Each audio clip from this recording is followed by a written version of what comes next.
اعوذ بالله من الشیطان الرجیم. بسم الله الرحمن الرحیم. کامیاب زندگی در نظر اسلام چیه؟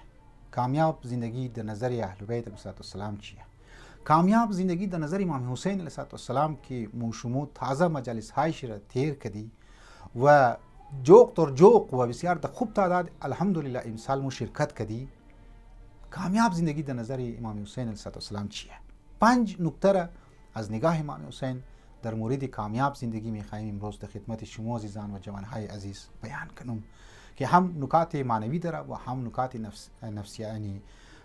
نفسیاتی داره، یعنی روانی داره و هم نکات واقعا انسان که توق منطرف شی که انسان مبره به طرف یک زندگی معتدل.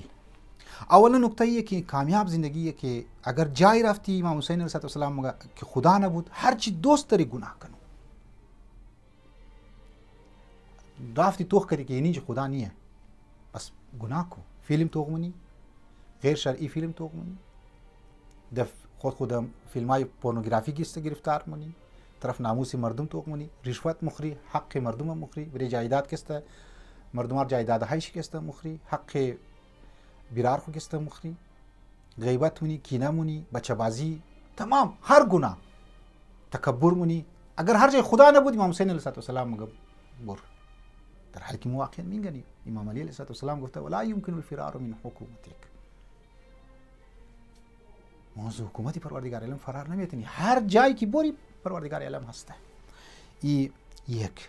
دو نکته بسیار مهمی معنوی ریر مگه که شکر نعمت گذشته را کنم تا نعمت های آینده از دست نره و دستو برسه. هر جی پروردگار عالم تور داده زن من نعمت اولاد داده شکر ادا کنم، نعمت سلامتی داده جسم سلامتی داده شکر ادا کنم، نعمت مادر پدر داده شکر ادا کسته کنم، نعمت زندگی داده شکر ادا کنم. انسان اگر شکر ادا کرد نعمت های آینده در انتظارش است. اگر انسان نعمت ها را گرفت و سرکش شد و متکبر شد و تکبر منشی امو صفت چی پیدا شد دیگه آینده باز امید نکنه که پروردگار عالم مرا نعمت کسته میده. ای دو. سیمنا نکته از لحاظ روانشناسی و از لحاظ علم نفسیات ایرمگا امام حسین علیه السلام قربان شنم چی واقعا عجیب نکته گفته. به افرادها و انسانها اعتماد کنو که از حساب و کتاب خدا ترس مخره. هم نکته معنوی و هم نکته که تو زندگی تو را جور مونه، زندگی تو تباه و برباد نمونه. کد دوستهایی که است، کد افرادهایی رابطه برقرار کنو که او از حساب کتاب پروردگار عالم از قبر قیامت و از روز محشر او خوف داره. اگر ایدر دوست تو پیدا کردی او که تو خیانت نمونه، او که تو بی‌وفایی نمونه، او احسانات تو که فراموش نمونه، او کمظرفی که نشون نمیده. زنی من، برادرانی من، اگر از حساب کتاب ترس خورد او تو را گی در وسط میدان نمیله. لذا مو افرادهایی را پیدا کنی که با تقوا باشه، واقعا از خدا ترس بخوره. سواروز حق تو که نمخوره. سواروزی تا نیست که در غیر موجگی تو طرف ناموس تو طرف خوار تو که طرف توجه بیده. ای افرادها را بریشی که اعتماد که کنو که از حساب و کتاب خدا ترس مخوره. ای 3.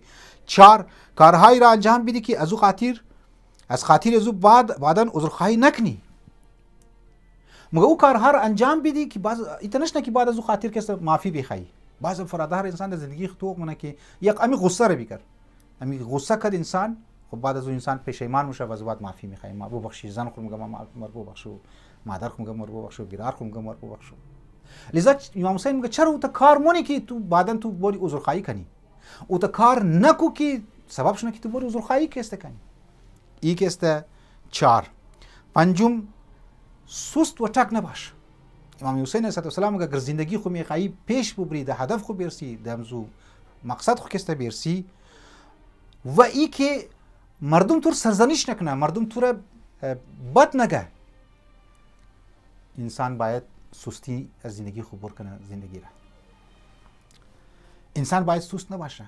انسان در زندگی خو میگه انسان ها جوانها از من روز ټک است تا لینگ 12 بجې روزه کې است خاوسته شوم کې د منی فیسبوک و اینستاگرام و یا لبی تړاو لبی شیلی بدبوی کې است میشنه. این هر موقع انسانی ټک، لیکن در مقابل شی میگه انسان هایی که زحمت کشیدن، انسان هایی که ټک نبودن، انسان هایی که سست نبودن، اون تا کجا رسیدن؟ زنی من، برادرانی من، د اهداف خو کې است رسید. پروردگار عالم و شما توفیق میده که از مجالس های از علمایی که امسال آمدن زحمت کشیدن و مطالبی که گرانبها مطالب بیان کردن از نام درس گرفته باشی و این مطالبی که حقیر در خدمت شما گفتم هزینه هم شما درس گرفته باشی و مفید ثابت شده باشه. و السلام علیکم و رحمت الله و برکاته.